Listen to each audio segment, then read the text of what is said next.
Happy Wednesday and good evening. It's good to have you along as the college football season, believe it or not, is just a couple of days away. I'm Travis Justice, co-host of the Doc Talk podcast presented by Betfred Sports. And over the next half hour, we have a lot of fun for you because during the next several weeks, all the way through the college football season, we are going to be going live on Wednesday night, right here at 8 o'clock, same time, same day, as we go behind the point spread. That's right. We are going to go behind the point spread and dive deeper into the games. Now, Dr. Rob's going to be joining us, and I'm going to introduce a very special guest a little bit later on.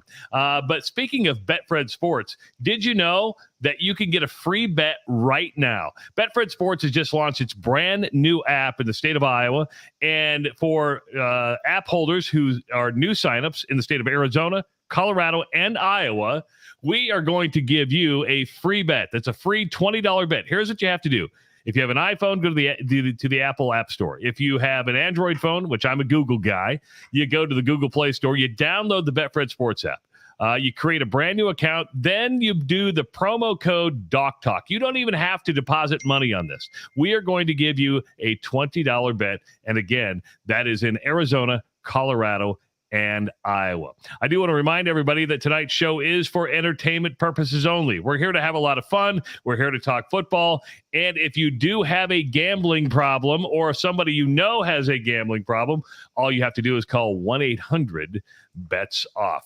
You know, Doc Talk Sports is all over social media. And if you're watching tonight on YouTube and have not subscribed to the Doc Talk Sports YouTube channel, please do so. If you don't follow Dr. Rob on Twitter, you're missing something. I'm telling you, the dude's funny. He tweets all the time. You can follow him at Doc Talk Sports. You can also like our Facebook page at Doc Talk Sports. And if anybody gives a crap about me, which you may or may not, you can follow me at Travis Creates. We are taking phone calls tonight. I want you to write this number down. If you hear something that intrigues you, if you have a question, we are taking phone calls tonight. 402-543-5556. Again, 402-543-5556. Our very special guest, who, by the way, is not getting paid by Betfred Sports. He's doing this out of the kindness of his heart, is a very good friend of mine. Scott Spreitzer is an Omaha native. We'll find out in just a few minutes what year he graduated. I think it was Bellevue East. But after high school, you know, he was betting on the South Side basically all his teenage life. He would hang out at Exarban. He would do all that stuff. He became fascinated by the sports gambling world. So when he was done in Bellevue, he hightailed it to Las Vegas. He's never left. He's been a sports handicapper and a professional sports bettor ever since. You can find all of Scott's excellent info at docsports.com. Again, that's docsports.com.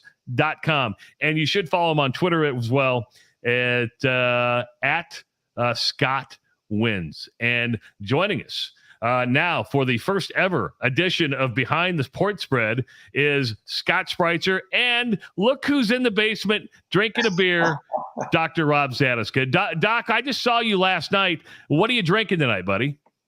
I got a Severance Brewing out of Sioux Falls.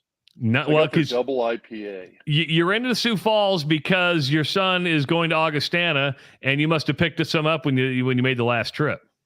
We did. There's kind of low key, a really nice little craft brewing scene up there. So a lot of craft breweries that putting out some good stuff. I'm still kind of feeling my way around with all of them, but so far Severance does a great job. Remedies out of Sioux Falls, they do a great job. There's some good stuff up there. All right, I'm drinking out of my Betfred Sports boot koozie. I'm drinking a New Belgium Mountain Time Lager. Scott Spreitzer's in Las Vegas as we speak. What are you drinking, buddy? Can I show you? Yeah, you can show me. All right, well, there you go. It's kind of, I think my dog got to it or something. But, a little bit of Woodford Reserve. You can't go wrong with the Woodford Reserve, not at all, man. Absolutely not. And that's kind of my drink of choice. And I'm going to tell you guys, I'm just going to be honest right now. I've been doing shows since 9 o'clock this morning. I'm not tapping into that until about midnight tonight when I'm done handicapping. Because if I stutter through this after being up all day, after handicapping until 4 a.m. last night, I certainly don't want to have to blame Woodford. All right, most cases I will, but we'll keep from doing that for today. But Woodford is my drink of choice. I got to tell you guys, and I want you to try this beer if you get your hands on it, though. my favorite beer when you're eating Japanese food or Chinese food, and it's an import called Ginga Kogen, and it's Genga, second word Kogen, I believe. And if you type it in and Google it, it'll come up, even if I spelled it a little bit wrong. But it's called Ginga Kogen. And if you're eating sushi or you're eating some noodles, Chinese place or whatever, I'm telling you right now, you'll never go wrong. I special ordered this stuff for about a year at a local place here in town, and there's only one restaurant in town. And if you guys ever come out, it's on me. I'll take you there, and you can drink as many as you want. But they're incredible. It's my favorite beer now, Ginga Kogen. Well, now he's, not only is he an expert when it comes to gambling, Rob, he's an expert when it comes to Japanese and Chinese beer. I never would have thought that. And like beer pairing here. So, yes. Which I literally just, I just Googled it and pulled it up. So Scott, hold on a second. This is good. Travis, you got to hear this. Okay. Ginga Kogen beer recalls your forgotten human instincts. Yeah. And evokes a sense of wonder at nature as it passes down the throat. See, that was like a Harlequin novel. You were talking dirty to me there, Rob. You don't want to sit at home drinking this, but you do want to have it with Japanese or Chinese food, okay? So, Scott, what year did you graduate? Was it Bellevue East? What year did you graduate Bellevue East? You're killing me. If I knew you were going to do this, I would have said I'll be on next year. I went to Bellevue West, man. You're putting me in the wrong school, and I'm not happy about it. Thank goodness Bellevue West is kicking the crap out of the Chieftains for the last decade or so I don't get too upset. But I still have an old Bellevue West mug from my senior year, 1984. And I still got that Bellevue West mug from that senior year. But, yeah, I was a Thunderbird. I wasn't a Chieftain.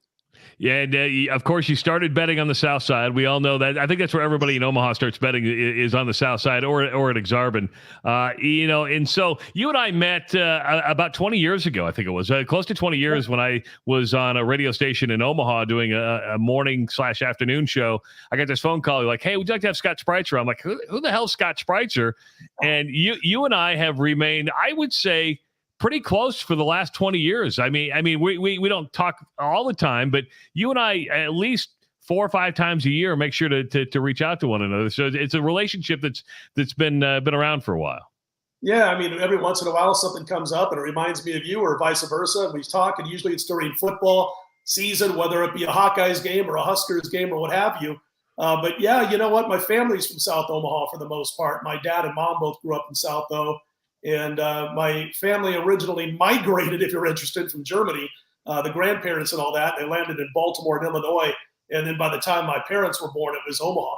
So they both went to South High. They're ex-Packers. And there was a little, I don't know if it's still there, there's a little tobacco shop that was, I don't know, I'm going to say halfway between, I don't even know if it's still there, but Eddie's Cafe and South High. And it was in that little region down there. And so taking me there. And I loved it because I would get my Street and Smith's college football annual. I would get all that kind of stuff. I'd get my Doc Sports annual, which has been around for 51 years now. And I'd get these and I'd go home and that's all I'd do is read about college football. That was my sport even more than the NFL back then. And it was a little tobacco shop. And behind the counter and behind the wall, they were, doing a few things and with point spreads. And so my dad would go there and buy his chewing tobacco, and I'd buy my magazines, and that's how I got started. And but yeah, there's South Omaha, born and bred. I can remember my dad, who's long since gone 10 years ago, but bookies asked him if they could come down to Bellevue and use our garage for their setup from South Omaha. So that never quite happened, but that's where I got my start. And I used to hang out there, and then I used to visit Rudy's. Rudy Stefan is the owner, but Rudy's was the name of it, a little fish joint. It was some relation to Joe Test, but it was better. And it wasn't too far from Joe Test, a couple blocks away. Oh, man, it was great. Little diner type place. You walk in, there's all these 90-year-old bodies sitting at the bar telling old stories. Go in there and eat this carp. That was incredible. People around the country. No, what the hell are you eating carp is not incredible. You know that, right? Carp is not incredible fish. Tabasco sauce flooding the carp. Pickle juice running all over with the rye bread. What is up with you guys in bottom feeders? What's that? What's up with you guys in bottom feeders? I don't get people that like bottom feeder fish. I just don't lobster get it. Is a bottom feeder, and I don't eat lobster. Shrimp's a bottom feeder. You're missing out, my friend. If I could You like take you to oysters. Rudy's, Oysters are bottom feeders. Yeah, you're right. You're right. So here's what's going to happen over the course of the season. We're going to be here on Wednesday nights at 8 o'clock. We're going to be respectful of everybody's time. We really want to do a crisp, a half-hour show and really get a lot of information in on what we hope is like four games during the week. We'll always do the Nebraska game. We're always going to do the Iowa game, and then we're going to pick two other big college football games in between. This week's going to be a little bit different. And Scott, you brought it up. Let's start already with the win totals. These are what you like. These are win totals you can find right now at Betfred Sports and a lot of other sports books. You've got Colorado at 3.5. You got Washington State at 5. Nevada, which is a game we're going to look at a little bit later on as they play New Mexico State at 4.5. And there you see Nebraska at 7.5.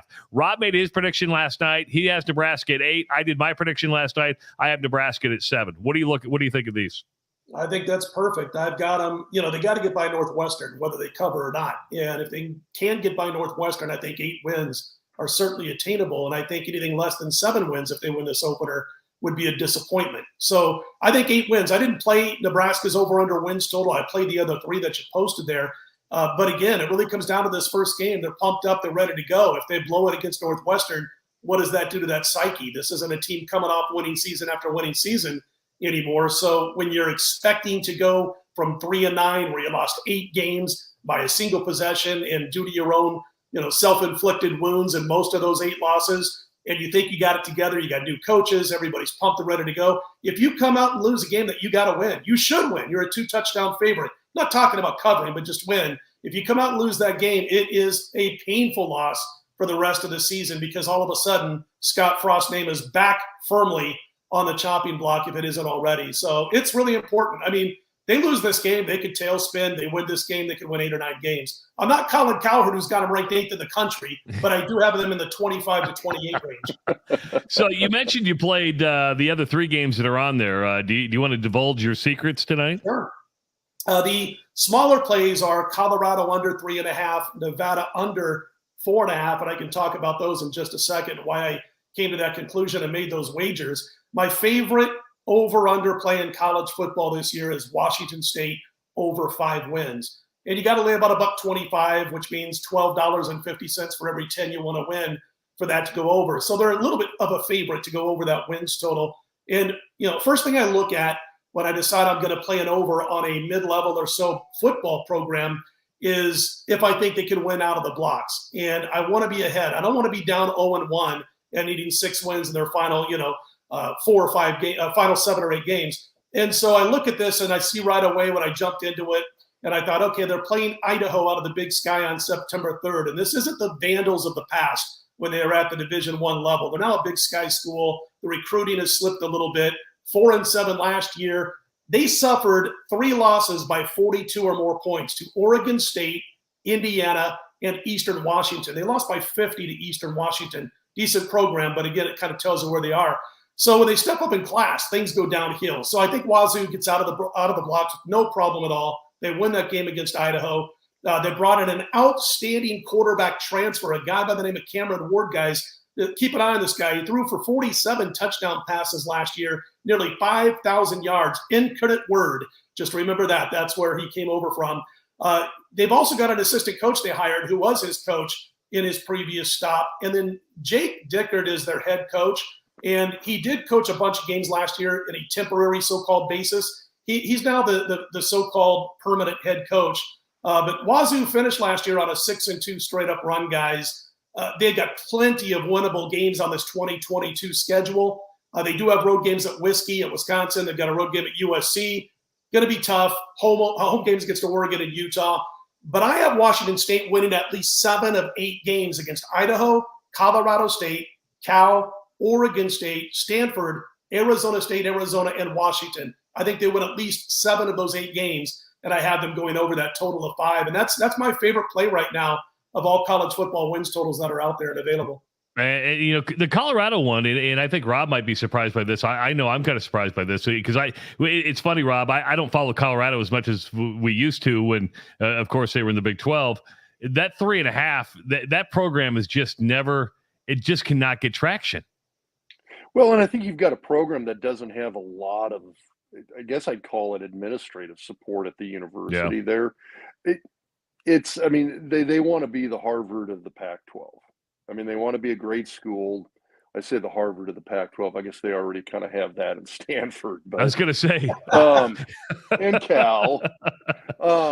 But you've got a school that wants to be seen from an administrative standpoint far more in that line. I don't think they're going to ever really get the administrative support that they had back in the late 80s, early 90s when McCartney, uh, Gary Barnett, Neuheisel, and those guys were there. Scott, your thoughts on the Buffaloes? Yeah, by the way, I just saw, I think it was today or yesterday, that McCartney turned 82 years of age. So, Wow. just bringing up his name. But yeah, I mean, it's funny that you mentioned the Harvard of the Pac-12. When Jerry Tarkanian was out here winning game after game and, playing for national titles with UNLV, they got a president of the school came in by the name of Robert Maxson. And he actually used the phrase, "We want to make UNLV the Harvard of the West." And like Travis, somebody told him we have Stanford and Cal. And so, but they actually thought they were going to get there. They didn't. But anyway, this season could go down as, I think, one of the worst in 50 years. Wow. For Colorado. I think it's going to be really tough for them to reach 3 wins, let alone get over 3.5. This year's version is worse than last year's version in Boulder. They won just 4 games last year in 2021. 2 of those wins coming by 3 points, one of those in overtime. I got them losing their first 5 games of the season before they host California. And at most, I'm just looking at their schedule right now. At most, I see is maybe 1 more win after maybe beating the Golden Bears. I think they win 2 games this year. So it's not as big as Washington State as far as my monetary move on this game, but I do think they stay under that total of 3.5. The Nevada Wolfpack, and this is going to be a game we look at shortly, but they're at 4.5, and they're going to open on the road at New Mexico State. Before we dive into the game, what about that win total at 4.5? Yeah, I played the under here also, and boy, it's just going to be a rough go of it for Nevada. And Rob can probably relate to this more than either one of us, Travis, because we never played major college football like he did. Do you know that they have lost 45 players from last year's roster, Nevada? 45? 45 players from last year's roster are no longer on this football team. Was there a coaching change? Absolutely. Jay Norvell, Okay. You guys know Jay Norvell. Yep. He loved Reno. He wanted to stay there, and he wanted to make a thing of this program, and he's a pretty good coach. But they're the lowest paying job in the Mountain West Conference, and they're a good athletic program. And he left. He was making the lowest money in the conference. He goes to Colorado State, where he's now the highest paid coach in the Mountain West Conference. Wow. Takes coaches with him. A bunch of players transferred. They lost a strong quarterback. The team's a mess on both sides of the line of scrimmage for their new head coach, who's in his first head coaching job, I believe it is. But 45 players from last year's roster are no longer on this team, which it's a sad situation. Listen, I'm a UNLV guy. That's where I went and am from out here in Las Vegas. And so our enemy, or arch rival, is Nevada. But I think it's an absolute shame to see what's happening to a program that you expect to win 8 games a year and be competitive. They beat Purdue a couple years ago, and it's not a bad program, but it will be for the next couple of years. Let's move on to the college football playoff, and these are the odds to win. Alabama, and I always like to use this as like the official top 25 college football poll, right? I mean, because that kind of tells what everybody's thinking. No real surprises here, as you got Alabama at plus 175, Georgia at 350, Ohio State at plus 350, Clemson at plus 1,200. The USC one kind of surprised me. Is that good value? I guess what I'm asking here, Scott, is there value in this group, or is there value anywhere outside of Alabama or Georgia? Maybe Clemson at 12-1. Alabama, you're obviously going to always have to pay a premium when you're talking Alabama football. It's just like Duke basketball in their heyday. You got to pay a premium, or like the Patriots when they had Brady. Always got to pay a premium. That's what it is with Bama and Georgia now to that extent. Clemson is 12-1 plus 1,200, and I actually make them about 8-1. I think they're a little bit better than they're being given credit for, so I think there is some value there. There's absolutely no value on Alabama or Georgia, even though they could very well win the title, one of those two teams. I think Georgia is going to slip a little bit. By slip a little bit, they might lose one more game than they did last year and not get to the finals, to the championship game. That would probably be the team that I think has value. You talked about USC. I think they're a little bit overvalued. It's all this hoopla coming from the coach, Lincoln Riley. Some of the players he's brought on board, no doubt, are superstars. and he brought some transfers, a couple of them key players in from OU. But I'm a little bit less likely to jump on USC out of the gates. I think it's going to take a little time to develop that chemistry. So, yeah, Clemson around 12-1. As far as Iowa, I don't think they have the offense again. Listen, as long as Parker's the defensive coordinator, they're going to be in it every game. There's such a turnaround from one year to the next. If you've got a great turnover margin last year, you're probably going to even things out, come back to the medium a little bit this year. If you have a horrible turnover margin the year before, you're going to come back to the medium a little bit this year. And I don't know that they're going to produce the kind of turnovers that led to wins that they had last year. Hey, quick reminder, if you want to have a question for Dr. Rob, if you have a question for Scott Spreitzer, you can also give us a call at 402-543-5556. This is a new little feature we have this year. So as the season goes along, just start remembering this phone number, and you'll be able to do that. Also, if you're watching on social media, whether it's Facebook, Twitter, or YouTube, you can leave your comments, and we can show some of those social media comments too if you have a question for Dr. Rob or Scott Spreitzer. So here's our first game of the night, Scott. This is Nevada at New Mexico State. You've got the Wolf Pack, I see, at -9.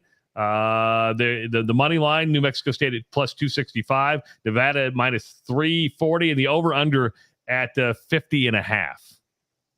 All right, listen, I'm going to tell you guys something that you're going to never hear me say other than in week 0 and week 1. Nevada was as much as a 17.5-point favorite in May at a couple of books. Wow. They're now 9. You're never going to hear me again this year say that I'm going to be going against a team and lose 8.5 points of value, which is basically what we're talking about here. The bookmakers rarely, very rarely put up a bad number. They hung a bad number. Sharp money hit the crap out of this. We jumped on. I didn't get it until it was 14. It was like 17, like I mentioned. I got it at 14. It's 9. I still think it's a play on New Mexico State. I think this is a field goal game by the time it's said and done. I just told you, almost 4 dozen players are off the roster from last year for Reno. Do you think in week 1 this team's really going to be ready to go and have to win by 2 touchdowns on the road? New Mexico State's no great shakes, but they've got Jerry Kill now as a head coach. And the moves and the transfers and the pickups they made on defense, it's not a bad defense you're going to see out of New Mexico State. So I still like New Mexico State, even though that number's moved 8.5 points. And I promise you, unless half the team's not playing down the road, I'll never say that again the rest of this season. Did I lose you, Rob? Was there an earthquake over there? I'm back. I'm back. Hey, I think Rob's had too many beers tonight. I think that's exactly what's happened. I just had the one. It's just a little camera adjustment. Is that your dog right there, by the way? It is. Can you see her? Yeah, a little bit. So coming into play. Come here. There we go. Is that the new? He's got a couple Great Danes. He's a glutton for punishment. Rob likes those big dogs. And is that the new one, or is that the old one? This is the new one. So this is Percy. So all right, Percy. He's a 5-year-old rescue dog. He's actually just an absolute sweetheart. Yep. And he's knocking over my camera again. So, but fire that camera guy. So the game I'm intrigued about is this one. I really am. I'm intrigued. Craig Bohl, former Nebraska defensive coordinator. He had a lot of success at North Dakota State. He's had some success at Wyoming. I'm intrigued by this game as the Cowboys open up at Illinois. You have Illinois an 11-point favorite. The money line has Wyoming at +330, Illinois at -440, over under at 44. Scott. Yeah, this one's moved a little bit too. You could have got Illinois if you liked them at 8.5. Not too long ago, and 10 just a couple of days ago. Now they're up to 11, so they've crossed that one of the key numbers at 10. I'm going to tell you something real quick that I should have said at the start of all this. Week 0, week 1, exercise discipline. Always exercise discipline in sports betting. Week 0 and week 1 more than any other time. College football has a week 0, NFL week 1, week 2. Exercise, caution, discipline. You ain't got to play every single game that's on TV. And I'll tell you, there's an old saying that I should have said earlier from a mentor of mine who's 82 years old now. And I've known him since I was in my late 20s. And he's been doing nothing but betting for a living for over 40 years. And he's a very well-educated guy, former attorney, the whole thing. And excuse the grammar, but this is how he would say it. It's the first damn game of the season, and nobody knows nothing about nothing. And so there's a lot of double negatives in there. Yeah, exactly. So that's how he would say it. And it's the God honest truth when it comes to sports betting week 0, week 1. Having said that, Illinois, I think, is the right side here. I like Craig Bohl, too, by the way. He's an excellent coach. But they've lost a lot from last year. The roster was decimated with transfers, leaving Laramie this past offseason. Offensive line is down. They lost their best running back. The defense looks to be soft against the run. When you talk about the ones that are coming back, they're just not a great defensive team against ground games. And do you really want to say that when you're going to face a Brett Bielema coach team that you're soft against the run? Bielema brought in an assistant who's going to try to jack up the plays a little bit. In other words, they want to get plays off on offense much quicker than they have in the past. They're no great shakes. They're not bad. I think they end up winning this game by about 17 points, but it has more to do with the style of play and the fact that Wyoming's probably not going to be able to slow the run. All right, so now the game everybody's getting ready for. Nebraska is in Dublin, getting ready to play Northwestern. They had a practice today, and, of course, everybody's going to be focused on the offense. And the offense is the key here, right? Adrian Martinez is gone. Casey Thompson's going to be the starter. And here is Mark Whipple, the offensive coordinator of the Nebraska Cornhuskers, after practice today, talking about the Nebraska offense. Well, just, as I've said enough times, that taking care of the football and being a leader, but the leadership comes from your play and not from your mouth. So it's more like, hey, there's going to be a bump in the road. There's going to be something happens. It always does in the first game. We as coaches, you like to have everything in plan and in play, but very rarely does it happen in the first game. So I've been on both ends of it. So, get out of the first quarter without giving the game away, really, and then settle in. And it's kind of the way we've been in our scrimmages throughout the spring and fall. So I certainly would like to change it. We'd like to start with a touchdown on the first drive, but so we'll see how that plays out. So, and I went over some of the third down stuff today and a little bit of red zone with them, and I'll have more of that with them Thursday and Friday on exactly what we're going to do in those situations. So here's a look at the game right now. Northwestern and Nebraska. It is a home game for Northwestern. Nebraska 13-point favorite. The money line, Nebraska minus 555. I wouldn't touch that. Just there's no value there. Northwestern plus 400. The over/under at 49.5. Rob, I'm going to start with you. Just because I want to know what you thought about what Mark Whipple had to say right there about the offense and getting off to a fast start, and that leadership really comes down to the way you play, not necessarily what you can say in a huddle. It's, I'm kind of going back to what Scott said. It's the first damn game, and you really don't know what you're going to see here. But I do think if they can come out, get a score, even if they don't score, if they can put a pretty good drive together, I think they're going to be fine. I think the problem comes in if they come out. You saw what they did last year, first game of the season, opening drive, couple of penalties, and things kind of went downhill from there. Those are the kind of things that are going to kill this team. And if they kind of slip back into those mistakes that you saw last year, you don't have a good first drive. I think it really haunts them in this game. Scott, what do you think of what the offensive coordinator had to say? I like everything he says. I like what he did with Pickett. I don't know if he got too much credit for that or not. I think he got the right amount of credit in what he did with that Pitt offense, which was, nothing special over the last decade. And all of a sudden they're good. And by the way, guys, I'm over here looking at my phone, turning on my air conditioning because it went off. And it's about 110 degrees in Las Vegas and starting to sweat. I don't want anybody to think it's because I'm nervous about being on the studs. But anyway, no, I'm just going to say, I like what Rob said too. However, Rob, I was going to ask you, if this was Adrian Martinez, not trying to knock the kid around, but we know what he went through, we know what happened, we know the mistakes that he made were always, it seemed like, in key spots in the football games. If this was Adrian Martinez and they go 3 and out, or maybe they get 1 first down and have to punt, doesn't that seem like that would weigh on the team? Like, here we go again, more than if Casey Thompson goes 3 and out.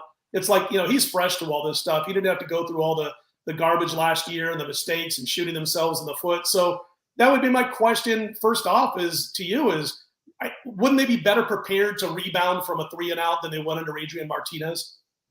I would like to think so, but on the flip side, I think if you look at Thompson, I'm not sure he's that much of a different animal than what Martinez was. I think you saw a little bit better differential when you look at the touchdowns versus interceptions, but you got a guy who still threw he averaged about an interception a game or just under an interception a game. He was kind of consistently mistake prone a little bit last year as well, too, similar to Martinez.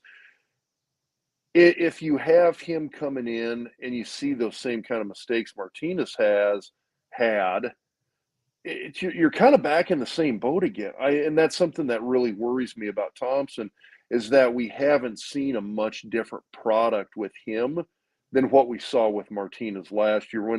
If you at least go back and look at what he did at Texas, Sure. At the same time too, he was supposedly playing with his thumb injury for a good chunk of the season last year. He says that's healed up. The coaches say that's healed up. The team medical staff says that's healed up. If he's truly healthy, maybe that's the difference maker here. In terms of the overall product that we've seen on the field with Martinez the last 4 years versus Thompson last year, I don't know if we're getting something that's really that much different. And so if you do see those issues that pop up that we saw last year on an early drive, opening drive, and they get stopped, I do think it sends Nebraska back into that self-doubt spiral. Yeah, So I what do you worry about that. Go ahead. So what do you think here, Scott? Well, I by the way, in a lot of joints now, not all of them, but I would say at least half the joints, it's 13.5 up to 13.5. So the first thing I'd say is if folks are looking to back Northwestern, it might not go up to 14, but I think in a couple of shops it will. And if you have plenty of access, you might get a 14 and be able to jump on that with Northwestern. There's really no reason to wait if you like Nebraska. There is a little bit of reason to wait if you like Northwestern. And for me, I do believe that Nebraska is going to win. I think it's going to be like a 34-17 type of affair. Kind of falls in line with that total, which is sitting around 49.5. I think you might be able to play Nebraska over 30.5 as far as the team total is concerned. And guys, if you agree or disagree, I'd love to hear it. I thought last year you had all those mistakes being made by the Huskers, start to finish, obviously, in that season. They finally stopped shooting themselves in the foot. I guess it was pure luck because the very next week they're forgetting how to, the punter's punting to the wrong side of the field and they lose a game to Michigan State. I think that was the next week. But anyway, they finally they didn't make dumb, low IQ football mistakes against Northwestern, and we got to see the talent advantage, the individual talent advantage across the board that Nebraska had over Northwestern. And when I look at their schedule, Nebraska was ranked 6th in the country in transfer recruits. And they were ranked number 6. Fumble. Sorry, camera went down again. They were like 20th overall recruiting, but they were 6th in transfer recruiting. There's a big difference when it comes to individual talent advantage on this team if they can get it together, have good chemistry, go out and make the right plays. And we saw it against Northwestern last year. Maybe 56-7 was a snowball issue on the field. But if they play up to their ability, the only teams that I see on their schedule that have better talent than Nebraska, Oklahoma and Michigan. That's it. That's it. If you look across the board, they just got to play up to that talent. But I think they scored 34. Yeah, but Scott, I think they've had that talent differential over a lot of teams over the last few years, and you still see these losses. The other thing with that Northwestern game last year, and I guess I'm curious your thoughts on how big a difference this made in last year's game. You had a new offensive coordinator. You had a new defensive coordinator at Northwestern. How does that play in this year that those guys now got a year under their belt? You would think there'd be a little bit more of a gelling of both the offense and defense for the Wildcats. No, it's all great points, and they will be better on defense. And, you look like Pat Fitzgerald, for instance. Listen, I'm just going to say it like I believe it. I think Pat Fitzgerald is a better head coach than Scott Frost. He makes better in-game adjustments than Frost does. And we'll see if the hires at Nebraska in the offseason make up for some of that difference in talent as a coach. As far as Northwestern is concerned, listen, Fitzgerald he does a great job of rebounding from an offseason in Evanston. And so that's something to be concerned about too. There are so many concerns with the Huskers. I think they get the cover here, guys. And as Travis knows, I'm not a homer. I'll go against him when I think I should go against him. And that's been quite a bit over the last several years, probably going back to the last year that Bo Pelini was there. I'll fire away against him. Listen, Rob, when you were at Nebraska, man, and you had Osborne, and you had that coaching staff that was around forever, and you guys had that talent, there was always one game before the season where I said, this might be the game they slip up. I can't wait to see the point spread. Not necessarily lose the game, but darn it, you guys were laying 28 points every game. I thought this one they win by 20. Those were the good days when it came to betting on them against basketball. Now you got to worry if they can beat, Sacramento State sometimes the way they play. But I do think they win. I think they win by about 17. But I think we're going to know early. And here's my best kind of scenario if you're a bettor. In-game betting, you're going to know by the end of the first quarter whether Nebraska's mindset and attitude has gotten over the hump from last year. And as you mentioned, Rob, if they come out and go 3-and-out or maybe get a first down after punt, something stupid happens, they're down 7-0. If they go into a shell, all of a sudden you got some in-game betting possibilities that can make you a few bucks this particular week, and you start betting on Northwestern. If you see Nebraska playing great leadership on the field from the captains, if you see them taking care of business, you've got some potential areas to make money in-game betting. I think this game screams in-game betting, and you just watch and see what's going on. Attitude-wise out of the Huskers that first quarter and a half. That may be for another show because I do want to be respectful of everybody's time. We're already 6 minutes over, but that's okay. Because I think we do need to talk about in-game betting because, on the brand new Betfred Sports app, you can just sit there and bet all the way through the game, whether that, the first quarter spread, the first quarter, there's so many just different bets, and that really makes gambling a lot of fun and very interesting. So that we'll be talking about in-game betting as we go along through the season. We got a lot of stuff planned. Again, going behind the point spread every single Wednesday at 8:00. So make sure to make plans for it. Coming up starting next week, Dr. Rob and I are bringing back Doc's Diagnosis. Are you ready for this, Rob? We've got a telestrator for you. We've got everything for you to just shine and show your knowledge of X's and O's. I can't wait. This is going to be so much fun. So this is brought to you by Centris Federal Credit Union. It's great to have them on board. And the Doc's Diagnosis, you can find it on YouTube and Facebook next week. We'll do probably 3 plays that we start with and then start doing that all season long. Of course, you can get a free bet with Betfred Sports. Download the Betfred Sports app on the Apple Store or the Google Play Store. Create a brand new account and use the promo code DocTalk. $20 for the free bet if you're in Arizona, Colorado, or Iowa. Of course, this show has been for entertainment purposes only. If you do have a gambling problem, make sure to call 1-800-BETS-OFF. We do want to thank Scott Spreitzer for joining us. He's going to be here each and every week. And again, it's a commitment. Scott, I can't thank you enough. And I mentioned Betfred's not paying you. You're doing this out of the kindness of your heart and a friendship. And I really, really do appreciate you giving your time because I know your time is valuable as you've been doing shows all day long. Well, it's funny how this started. I'll say real quickly, because I was talking to you. You were mentioning something about the show a couple months ago. And I was like, yeah, I heard it. And you're like, you listen? I'm like, hell yeah. When I got a chance to listen to the show, you guys are great. This is a blast. I can't wait to do, shows with you this football season with the two of you. And I do listen to the show. So, I'm looking forward to this. Oh, by the way, I almost forgot. You see that picture above me, which is in my office upstairs that kind of looks down in my living room? That's Johnny Rogers' punt return against OU. Not that I'm a Husker fan or anything, Rob. But anyway, it's good to be here. I'm looking forward to it. There it is. We zoomed in like the best we could. Now we do want to say if you want to follow Scott, make sure to go to docsports.com. Do you write there every single day, Scott? I'm at Doc Sports every single day of the week, 7 days a week, and especially football, no time off until I would say about April 3rd or 4th after the college basketball game. So I'm looking forward to it. And Scott at Scott Wins on Twitter. You can follow Doc Talk Sports. Make sure to subscribe to our YouTube channel. All you have to do is subscribe right now or search Doc Talk Sports on YouTube. We don't have the custom channel yet because it hasn't been live for 30 days. Google's weird rules. We got to be live for like 30 days before we're going to have a custom domain. Like the Doc Talk Sports Facebook page. And you can also follow Dr. Rob on Twitter at Doc Talk Sports or follow me on Twitter at Travis Creates. Well, guys, I hope you guys had fun. It was a good first show, I think. I'm going to pat ourselves on the back for a good first show. We only went 9 minutes long. For us, that's actually pretty damn good. Well, Scott, last night we had a live podcast that went an hour and 54 minutes. Well, Rob was kind with his time. He let me go on and on and on and shoot my mouth off, and he just sat there and took it easy. Hey, I appreciate it. I know who the experts are. You're the expert. You know what? You let the talent play. Oh, okay. So tell a friend, make sure to let everybody know that we go behind the point spread every single Wednesday at 8 o'clock for Scott Spreitzer, for Dr. Rob Zatechka. I'm Travis Justice.